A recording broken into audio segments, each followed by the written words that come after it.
तुला राशि हर फैसला सोच समझ करके लेती है, लेकिन क्या आपने महसूस किया इस समय आपके जहन में, आपके दिमाग में हर मोड़ पर जैसे दो रास्ते दिख रहे हैं, एक आसान रास्ता और दूसरा सही रास्ता। कौन सा रास्ता चुनूं, किस तरफ झुकूं, आपके मन में ये फीलिंग्स हो सकती है। आज के इस राशिफल में जानेंगे शनिदेव 6th हाउस में आपको किस दिशा में ले जाने का संकेत दे रहे हैं और किस तरफ झुकेंगे, आखिर इसका मतलब क्या है। काम, संघर्ष और फैसलों में कहां सावधानी जरूरी है। मेरे मित्रों, तुला राशि पर ना ढैया है ना साढ़े साती है, शनिदेव 6th हाउस में है, जो कि बहुत ही अच्छा कहा गया है।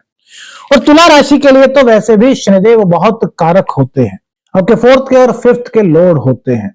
6th हाउस में है तो रोग, रिपु, ऋण का 6th हाउस घर होता है, और यहां पर 6th हाउस में हार या जीत दो चीजें आपके सामने होती हैं। जब भी शनिदेव यहां पर आते हैं तो मन में सवाल चलता है कि भैया हार के संकेत हैं या फिर जीत हमारी होगी, आखिर क्या होगा। तो शनिदेव 6th भाव में कमजोर नहीं होते, शनिदेव 6th भाव में कारक होते हैं, और शनिदेव संकेत देते हैं कि अगर तुम लगातार डटे रहे तो जीत का पलड़ा तुम्हारी तरफ झुक सकता है। ये भाव दुश्मनों को हराने का है, कॉम्पिटिटर्स को बीट करने का है, मुश्किलों से ऊपर उठने का है और डिसिप्लिन से हर कदम आगे बढ़ाने का है, यानी कि कामयाबी को प्राप्त करने का है। लेकिन एक शर्त है, क्या शर्त है? सही दिशा चुननी होगी। शनिदेव कभी लॉटरी नहीं देते मेरे मित्रों, शनिदेव कभी आकस्मिक रूप से कुछ नहीं देते, जो देते हैं हमारी मेहनत का परिणाम होता है, धीरे धीरे देते हैं, और जितना भी देते हैं वो स्थायी रूप से देते हैं, ऐसा नहीं कि आज दिया और कल ले लिया। तो किस तरफ झुकेंगे, इस बात का आखिर क्या मतलब है, क्यों दिया हमने, इसका मतलब है आसान रास्ता या फिर सही रास्ता, आखिर कौन सा रास्ता आप चुनेंगे। अब सामना करेंगे, समझौता करेंगे, क्या करेंगे, या फिर मेहनत से आगे बढ़ेंगे। तो शनि इस समय आपको मजबूर नहीं कर रहे। शनिदेव क्या कह रहे हैं? शनिदेव आपका चुनाव देख रहे हैं कि आप कौन सा रास्ता चुनते हैं, और उसी रास्ते के आधार पर आपके लिए शनि का आगे का संकेत तय होता है। शनि की दृष्टि जो है अष्टम भाव पर है। अष्टम भाव क्या है? हमारा गुप्त डर है, परिवर्तन है, आकस्मिक चीजें हैं। तो शनि की पहली दृष्टि 8वें भाव पर है। तो अंदर यदि आपके किसी प्रकार की किसी चीज को लेकर के चिंता थी, कोई उलझन थी, तो आपके मन में वो बात आ सकती है कि यार मुझको उस चीज को लेकर आखिर उलझन क्यों हो रही है, मेरे पास सब कुछ है लेकिन फिर भी मैं अंदर से क्यों उलझन में हूं कि यार ऐसा होगा या नहीं होगा, वो सही रास्ता या आसान रास्ता। कुछ अनकही चिंताएं आपको परेशान कर सकती हैं, बदलाव से डर लग सकता है, लेकिन यह जो समय है ये डीप ट्रांसफॉर्मेशन का भी है। शनिदेव कह रहे हैं कि उलझिए मत, उलझन में मत पड़िए, डरिए मत बिल्कुल भी, क्योंकि शनिदेव कहते हैं कि समझिए। अब आपके मन में जिस चीज को भी लेकर के उलझन है, जिससे कि आपको लग रहा है कि यार पता नहीं यार यहाँ पर ठीक होगा या नहीं, तो सबसे पहले उसको समझिए कि आखिर वो चीज है क्या। आपने ऊपर ऊपर से देख लिया कि यार ये उलझन है, उस उलझन का मतलब क्या है, वो किस चीज को लेकर के उलझन है और उसका सोल्यूशन क्या हो सकता है। बस शनिदेव का इशारा यही है। यदि आप समझ गए तो रास्ता भी आपका आसान बनेगा और इसी के साथ साथ आपकी मंजिल भी सुनहरी हो सकती है। क्यों? क्योंकि शनिदेव आपको बाहरी रूप से नहीं, आंतरिक रूप से मजबूत बनाने के लिए आए हैं। 12वें हाउस पर इनकी दृष्टि है। ये खर्च का भाव है, नींद का भाव है, विदेश का भाव है। तो खर्च और मानसिक तनाव थोड़ा सा बढ़ सकता है, लेकिन क्या वास्तव में बढ़ रहा है या फिर हमारा वहम है, इस बात को समझना बहुत जरूरी है। तो मेरे मित्रों, यहां पर डिसिप्लिन बहुत जरूरी है। क्या कह रहे हैं कि भैया नींद की कमी हो सकती है। क्यों हो सकती है, कब होगी नींद की कमी, आप बताइए। कब आपको नींद की कमी महसूस होती है? जब आप जरूरत से ज्यादा काम करते हैं, जब आप ये देखते नहीं कि हमें आराम करने का टाइम मिलेगा या नहीं। नहीं मेरे मित्रों, शनिदेव कह रहे हैं अपनी जीवनचर्या को व्यवस्थित कर लीजिए, अत्यधिक बोझ अपने ऊपर काम का मत डालिए, समय पर सोइए, समय पर कार्य कीजिए, समय पर भोजन कीजिए, तो नींद की कमी नहीं होगी। तो शनिदेव क्या कह रहे हैं, आप खुद को समझिए। अनावश्यक खर्च कब होता है मेरे मित्रों? जब हम बेफजूल की चीजों में अपना दिमाग लगाते हैं। जो चीज हमारे घर में है, थोड़ी पुरानी सी हो गई, अरे यार इसको नहीं ले लेते। अरे भैया क्यों नहीं ले लेते? उसी चीज की साफ सफाई कर लीजिए ना। अपने ऊपर अनावश्यक खर्च का बोझ ही मत डालिए। शनिदेव यही तो कहते हैं, डरो मत, समझो समझ करके कार्य करो। 2026 आपके लिए बहुत अच्छा हो सकता है यदि शनिदेव के इशारों को आपने समझ लिया। पूरे साल शनिदेव यही रहने वाले हैं।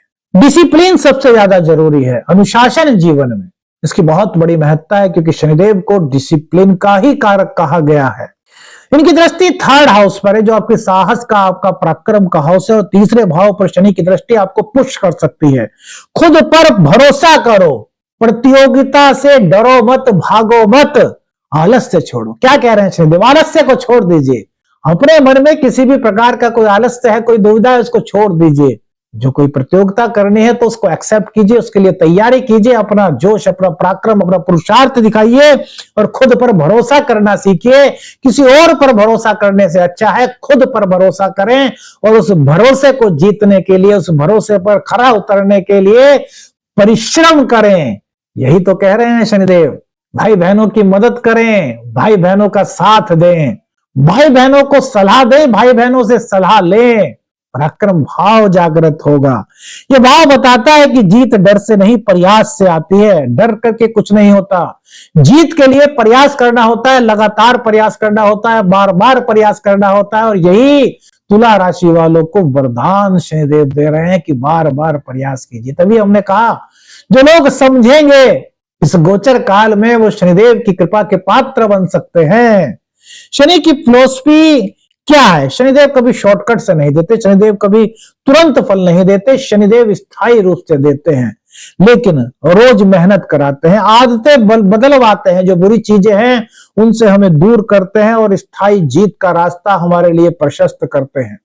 इसलिए तुला राशि वाले, यह समय भाग्य का नहीं चयन का है। यदि आपने सही चयन किया, सही दिशा में चयन किया, तो यह समय आपको बहुत आगे ले जा सकता है। किन बातों से बचना जरूरी है इस दौरान?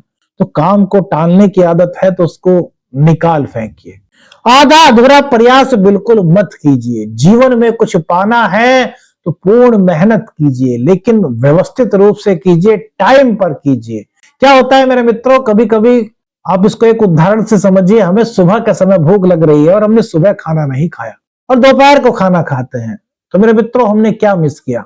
हमने सुबह का नाश्ता छोड़ दिया। दोपहर में जब हमने खाना खा लिया तो दोपहर का भोजन कब करेंगे? नहीं कर पाएंगे ना, फिर रात्रि में।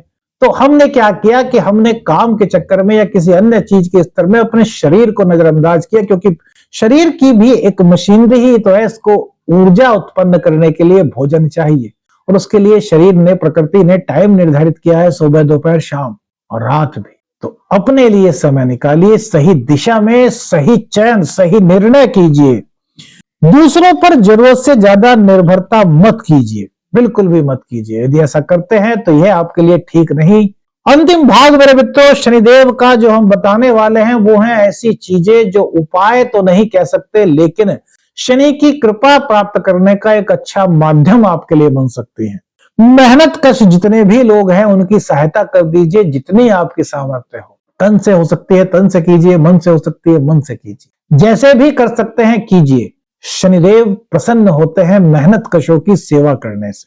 अपनी माँ को प्रेम कीजिए, अपनी माँ का सबसे ज्यादा आदर सम्मान कीजिए। हमें पता है कि आप करते हैं, तो हम कहते हैं और ज्यादा करना शुरू कर दीजिए। अगर अभी 15 मिनट माँ अपनी माता जी के पैर दबाते हैं तो 20 मिनट दबाइए, यानी कि सेवा बढ़ा दीजिए। माँ की सेवा से शनिदेव बहुत प्रसन्न होते हैं। क्यों? क्योंकि शनिदेव अपनी माँ छाया को बहुत प्रेम करते हैं।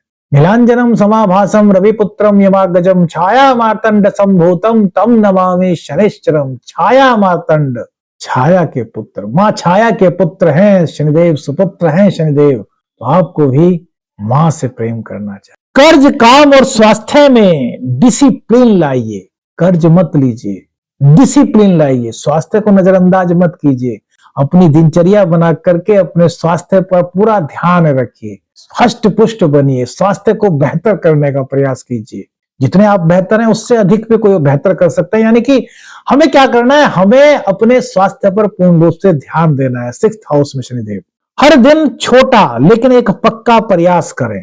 कुछ भी आप एक निर्णय कर सकते हैं कि आज मेरे को यह कार्य करना है और उसको कीजिए। अपने पूर्ण प्रयास कीजिए, लेकिन ये मत सोचिए कि इसका परिणाम क्या होगा। कि शनिदेव कहते हैं कि भैया आप परिणाम की चिंता छोड़ दीजिए, क्योंकि वो न्याय के देवता कहे गए हैं। बस अपनी ईमानदारी से मेहनत करके उस प्रयास को कीजिए। तुला राशि वालों, शनि आपसे यह नहीं पूछ रहे कि तुम्हें क्या चाहिए। 6th हाउस में शनिदेव यह नहीं पूछते तुम्हें क्या चाहिए। शनि कह रहे हैं कि तुम किस तरफ झुकोगे, आसान की तरफ या फिर सही की तरफ। अब क्या आपको करना है, हमने आपको सब चीजें बता दी कि आसान राह आपके लिए अच्छी होगी या फिर सही राह आपके लिए बेहतर हो सकती है। जो सही चुनेगा वह आगे चल करके जीत का स्वाद चख सकता है, क्योंकि शनिदेव न्याय हमेशा करते हैं। तो शनिदेव की कृपा प्राप्त करने के लिए सही रास्ता मेरे मित्रों, डिसिप्लिन। आप में से बहुत सारे ऐसे लोग हो सकते हैं जिनका उत्तर यह भी हो कि महाराज जी हम तो सभी चीजें सही करते हैं, हम सही तरफ ही जाते हैं, लेकिन फिर भी हमें वो रिजल्ट नहीं प्राप्त हो रहे जो होने चाहिए थे। तो मेरे मित्रों, सबसे पहली तो बात कि वो आपकी जन्म कुंडली पर भी निर्धारित होता है। लेकिन एक बात सोचिए, यदि आप सही मार्ग पर हैं तो शनिदेव आपको निराश नहीं होने देंगे। शनिदेव के बारे में आप जब भी पढ़ेंगे, आप शनि स्तोत्र लीजिए, आप अपने शास्त्रों का अध्ययन कीजिए, कुछ भी आप शनिदेव के बारे में जब पढ़ेंगे, शास्त्रों का अध्ययन करेंगे, तो वहां पर एक ही चीज मिलती है कि शनिदेव बहुत धीरे धीरे चलते हैं, तभी इन्हें शनै शनै कहा गया है। शनै शनै जो चले वो शनिश्चर है। तो शनिदेव धीरे देंगे लेकिन देंगे, ये शास्त्रों में कहा गया है। वैदिक एस्ट्रोलॉजी भी यही कहती है कि देर हो सकती है लेकिन ना दें ऐसा नहीं। तो निराश मत होइए, अगर अभी नहीं मिला तो आगे चल करके और अच्छा प्राप्त हो सकता है। क्यों? क्योंकि शनि न्याय का देवता है। कौन सी बात आपको आपके जीवन से जुड़ी हुई लगी हमें कमेंट्स करके बताइए। वीडियो अच्छी लगे तो लाइक और शेयर कीजिए। चैनल पर नए चैनल को सब्सक्राइब कीजिए। आदेश रखने अंजन। हर हर महादेव।